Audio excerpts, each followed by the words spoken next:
Hi there, David Taylor on Mr Pelargonium, back with another video for the Pelargonium and Geranium Society. Boiling hot again, another heat wave, seems to be constantly hot all the time in this summer in the UK, but there we go, it's one of those things, we've got to live with it. Lots of things going on, lots of things to tell you about actually.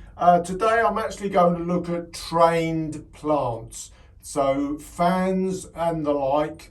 So let's have a look.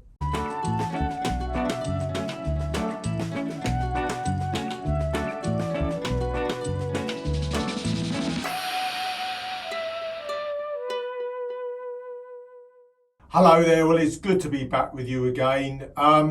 I'm filming this relatively early in the morning. Now we are getting further into the summer now. I suppose we're almost moving into the late summer period, realistically. Filming this on the 11th of August. And one thing that does happen now, in the morning, the sort of bottom end of my glass house is now fully shaded. But despite the heat, it stays relatively cool down that end. I have got the back vent open there just to cool the camera, so hopefully we can do a little bit of filming there today. I think it's just the end of the summer, so one or two plants are just beginning to get a little bit tired. It's very important to keep your feeding up. But again, in the heat, it's little and often. Don't go overdoing it in very, very hot weather. Now, a little minor project that I have been working on is actually my own YouTube channel. Now, if you're interested, I sort of set up my own little YouTube channel. It's called Mr Pelargonium. What I intend to do is certainly not anything like a replacement for this.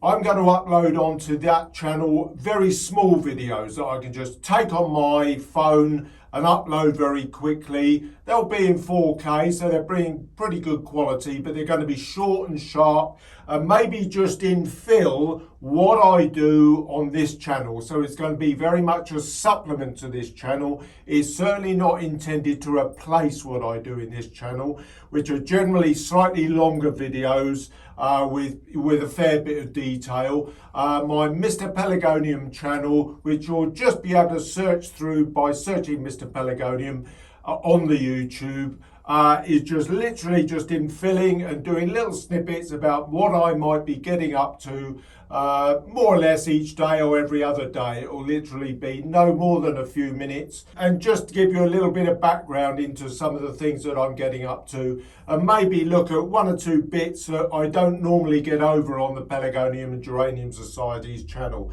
So that's something that you may be interested in having a look at. Now, you may remember from the video that I did about the national show this year, it was won by Tom Kirkland producing a fantastic fan of Frank Headley.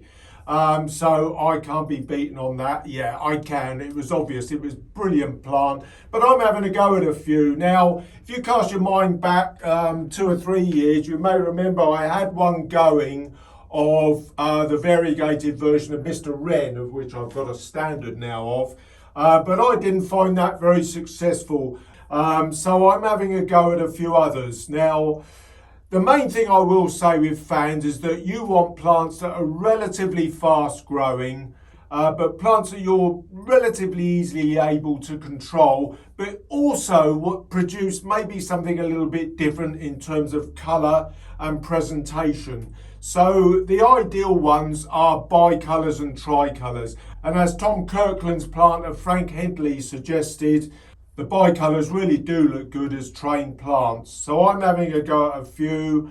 I've got the tricolour Mrs Pollock, which is down here. And I've got another one, I've got Silver Splash. And I've got another one called Petals. Now, Petals is a plant, I might as well bring it over initially. Petals is a plant that was originally marketed in the UK as Madame Salaron, but I think they got so much abuse from specialists, such as myself, suggesting that they were selling it as Madame Salaron when it clearly wasn't, because as we know, Madame Salaron doesn't flower. But this flowered, and in the end, the breeders of it give it its proper name. They called it petals, the breeders of it. I'm not actually sure of the real background to it.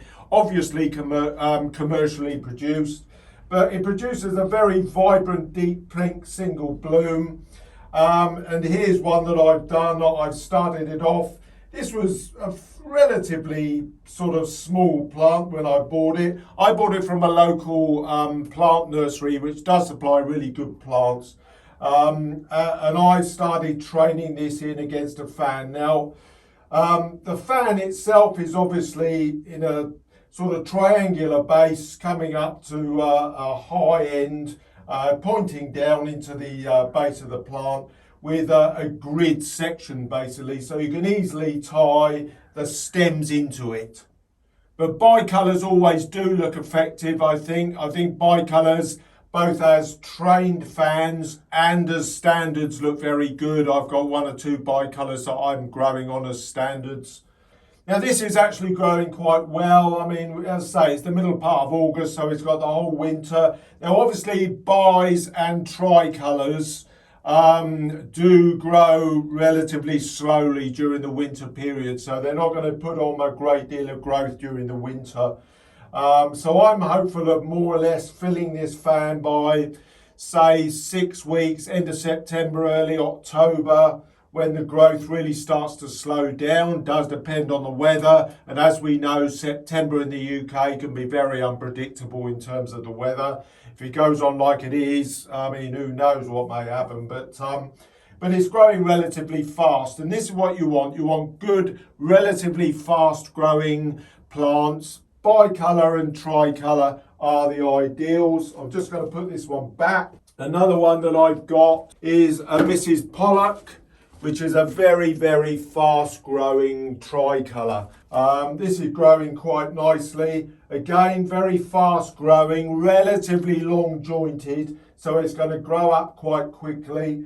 You've got the bonus, of course, that you've got the lovely leaves. Again, it's a single, so it grows relatively fast. Now, you can do this realistically with any plant. I'm obviously growing for exhibition. These are just using split canes and wiring them to make a bit of a structure. I'll show you how to do that in a moment. But, you know, they will support any type of plant, and it can look effective. If you've got something that's a bit wayward growing, stick some sticks in, canes, split canes, whatever, and just sort of make a nice arrangement to it, and it can look very effective, particularly in larger plants. Right, so we put this one back, and I'll show you how I just wire up a cane. I mean, it's nothing too complicated. If I can get it down in there without knocking everything over. And we've got a slightly smaller one here. This is Silver Splash. This is a Brian West plant. I think it's Brian West anyway, because his brother did a lot of breeding as well. I always get sometimes confused between the two. Just going to forward in a bit to show you how I just wire up. Okay, so it's just a question of getting a split cane. Now the thing is about these canes is that they do fade over a period of time. So it's just a question of more or less lining up. I mean, it's not rocket science this at all. Get some wire, which I've got here. Now this is just horticultural wire. It should be relatively easily obtainable. It's not going to be sort of too difficult for you to get hold of. Now you could use string, but I use wire just purely because it's a little bit more controllable, that's all. I'm in this case going to tie it to the 3 uprights. So I'm going to cut off 3 pieces, each one about 3 inches or 10 centimetres long, to be able to just tie round and pull this in to the main sort of uprights here. So there we go. I've got them. You can go either backwards or forwards. In this case, I'm going in the front. I usually start in the middle, but not always. Just line it up. Not too difficult here. Fold it over, as you can see what I'm up to there. Push that one down. clasp it in.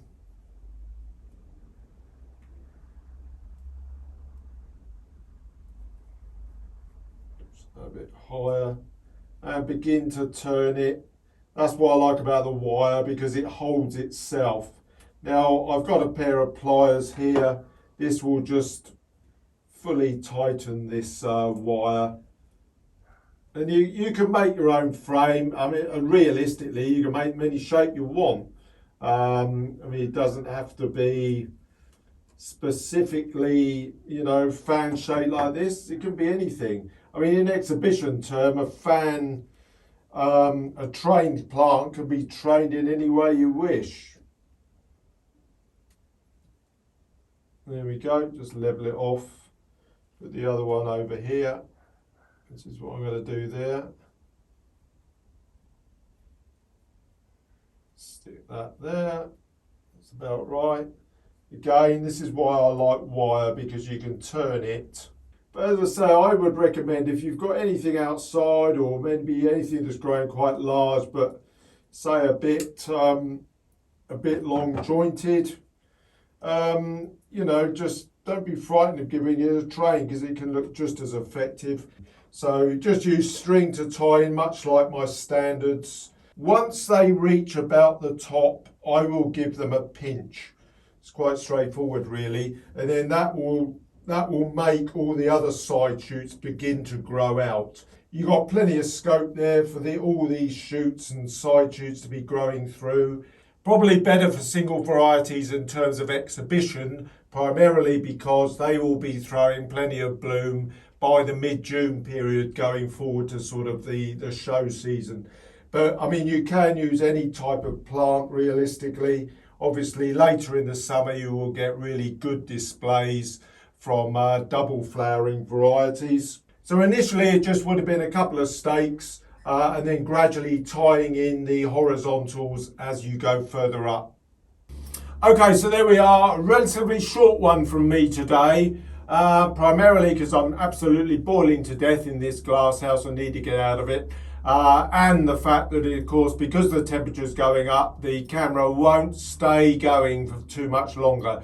So hopefully we've captured all of this. As I said, think about having a look at the Mr Pelargonium YouTube channel, because you'll get lots of infills. I think it'll fill in a lot of the gaps with the big projects that I do on this channel. Right, now another one coming up though, you may remember I spoke about a graft, and I am going to be tackling that in the next week. I want to be tackling that primarily because the scented variety has grown quite strongly, and I have got some plants that I can potentially graft onto the top. So that's coming next, and I'll see you again very soon. Bye bye for now.